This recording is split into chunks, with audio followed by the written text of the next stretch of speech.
शायद ही दुनिया में कोई ऐसा इंसान होगा जिसको नेचर से प्यार ना हो। और मुझे भी बहुत प्यारे लगते हैं ये पेड़ पौधे।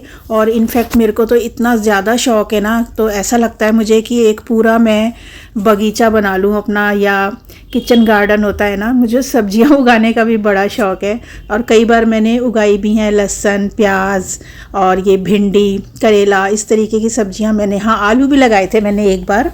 तो मुझे बड़ा अच्छा लगता है दिन दिन इन सब चीज़ों को बढ़ते हुए देखना। और ये मनी प्लांट ऐसा है कि ये पानी में भी लग जाता है। तो मैंने एक पूरी बड़ी सी डंडी तोड़ी थी और उसके छोटे छोटे टुकड़े करके रबड़ लगा के और इसमें ऐसे रख दिए। अब इसकी नीचे से निकल आई हैं जड़ें, तो अब इनको मैं अलग अलग शिफ्ट कर दूंगी। हेलो जी, राधे राधे सभी को। आज सुबह की आप सभी को राम राम। आज मैं 2 ठंडी ठंडी चीज़ें बनाऊंगी, एक खाने की और एक पीने की। तो आपके साथ भी रेसिपी शेयर करती हूँ। चलते हैं अपने काम पर किचन में। तो कल मैंने रात को ही करेले छील के और नमक लगा के रख दिए थे और सुबह उठते ही मैंने इनको धो के और रख दिया था साइड में, ताकि इनका एक्स्ट्रा वाटर जो है मतलब निकल जाए। और अब इनको तल लूँगी। और अभी मैंने इसकी ना डंडियाँ नहीं काटी हैं, वो मैं बाद में काटूँगी। और बिल्कुल सामने खड़े होके ही मैंने ये करेले तले हैं, बिल्कुल ना कहीं से लाल हुए हैं ना कहीं से हरे हैं। और ये डंडियाँ देखो, इनको उठाने में बड़ी काम आती हैं क्योंकि इनके अंदर ना ऑयल चला जाता है। तो इस तरीके से एक बार इनको सीधा कर दो ना, तो वो ऑयल अपना निकल जाता है। तो मेरे ये करेले तो तल गए हैं और इनका मसाला बनाऊंगी।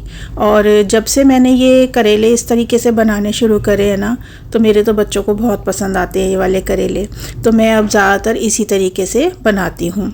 और कढ़ाई में जो ऑयल बचा हुआ था उसको मैंने अलग से निकाल लिया है छान के।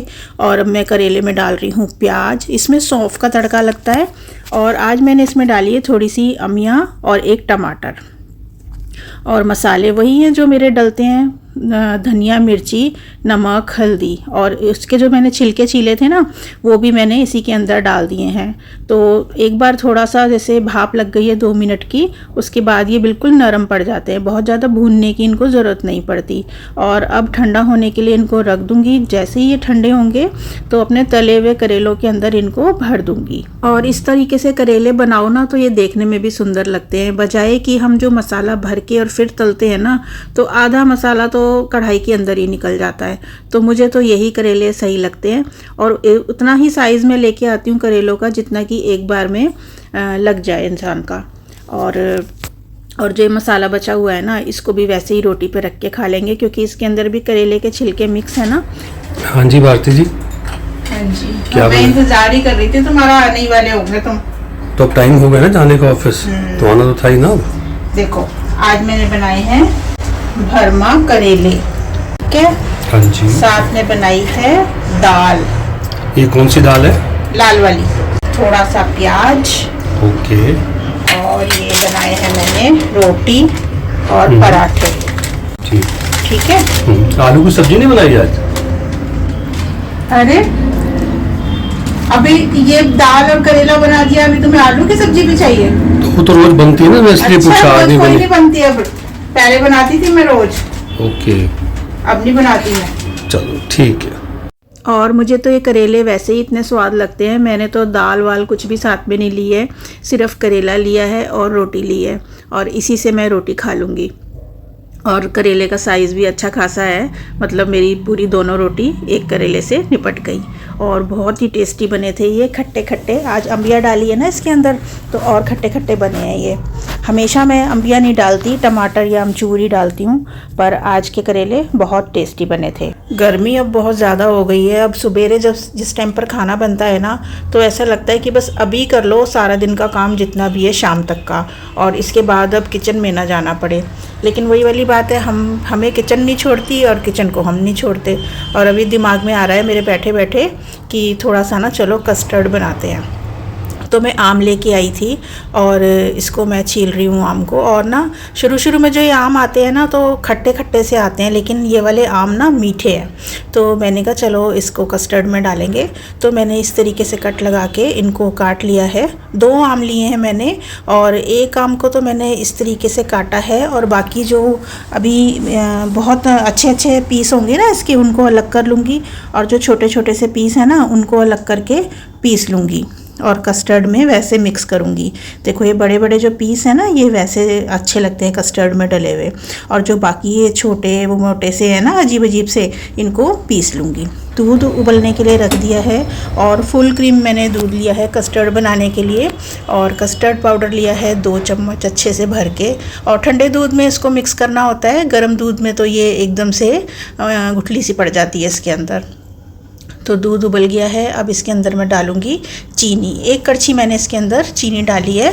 तो मतलब जो ठंडी चीज़ें होती है ना उनके अंदर चीनी थोड़ी सी ज़्यादा ही जाती है। तो आधा मैंने अभी इसमें कस्टर्ड पाउडर डाला है जो मैंने अभी घोला था, और देखूँगी अगर मुझे ज़रूरत पड़ेगी तो और डाल दूँगी। तो ये मुझे अभी थोड़ा सा पतला लग रहा है, तो मैंने बाकी का बचा हुआ भी इसके अंदर डाल दिया, और अब इसे ठंडा होने के लिए छोड़ूँगी मैं। और इसको ना जब हम चढ़ाते हैं गैस के ऊपर तो बिल्कुल भी हिलना नहीं है गैस के पास से, क्योंकि ये बहुत जल्दी लग जाता है। और अब मैंने निकाल लिए हैं ये कांच वाले बर्तन अपने कस्टर्ड डालने के लिए, और इसका काफ़ी मतलब चौड़ा है मुंह, तो ये ठंडा भी जल्दी से हो जाएगा। और जब ये ठंडा हो जाएगा ना तो इसके ऊपर बहुत अच्छी सी मलाई आ जाती है। ये देखो ये मलाई ना बहुत टेस्टी लगती है। और मेरा ये कस्टर्ड भी ठंडा हो चुका है। तो अब इसके अंदर जो मैंने पीसे थे ना मैंगो, वो डालूंगी, और ये कटे हुए मैंगो भी डाल दूंगी जो क्यूब्स में कटे हुए हैं। तो ये मैंगो मिक्स करने से ना कस्टर्ड का टेस्ट इतना बढ़िया हो जाता है ना कि मैं क्या ही बताऊँ आपको। आराम आराम से मैंने इसको मिक्स कर दिया है, और ये इसको मैंने ना फिर फ्रीज़र में रखा था थोड़ी देर के लिए। और सबको लगता है सर्दियों में मीठा ज़्यादा खाया जाता है लड्डू पंजीरी के ज़रिए, लेकिन गर्मियों में भी मीठा खूब खाया जाता है। अब देखो ये ठंडी ठंडी चीज़ें बनती हैं सारी मीठे वाली, और ठंडी चीज़ों में तो वैसे ही मीठा ज़्यादा जाता है। तो गर्मियों में भी पूरा मीठा खाया जाता है, और सर्दियों में भी पूरा मीठा खाया जाता है। 10 से 15 मिनट रखूँगी फ्रीज़र में, उसके बाद मैं नीचे इसको कर लूँगी, क्योंकि मुझे थोड़ा जल्दी से ठंडा करना है। और अब की बार जब मैं सब्ज़ी लेने गई थी ना तो भैया से मुझे 10 रुपये लेने थे, पर 10 रुपये भैया के पास थे नहीं खुले, तो उन्होंने कहा कि ना आप तरबूज ले लो। इतना छोटा तरबूज तो वैसे लेके क्या ही फ़ायदा है, लेकिन मैंने कहा चलो ठीक है भैया कोई बात नहीं दे दो। तो मैंने रात को ये गोंद कतीरा और चिया सीड भिगो के रखे थे ना, तो मैंने सोचा चलो आज इसको इसमें यूज़ करती हूँ। तो ये देखो गोंद कतीरा भी अच्छे से फूल गया है, और ये चिया सीड भी अच्छे से फूल गए हैं। और कितना ज़रा सा डाला था मैंने, आप लोगों ने तो देखा ही था, और ये फूल के कितना सारा हो गया है। तो मैंने थोड़ा सा इसके अंदर शुगर सिरप डाला है रोज़ वाला, और तरबूज काट के इसके छोटे छोटे से क्यूब्स बनाए हैं, और साथ में ही मैंने गोंद कतीरा डाला है, और थोड़े से चिया सीड डाले हैं, मतलब थोड़े थोड़े से ही डाले हैं, और उसमें ही गिलास मेरा काफ़ी भर गया। और थोड़ा सा मैंने दूध डाला है इसमें, और बाकी मैंने सारा पानी डाला है इसमें, क्योंकि ना गर्मियों में थोड़ा पानी का इंटेक ज़्यादा ही करना चाहिए। और अच्छी तरीके से इसको मिक्स कर दिया है, और जो मैंने तरबूज के छोटे छोटे से टुकड़े काटे हैं ना मैंने, वो भी इसके अंदर डाल दिया है।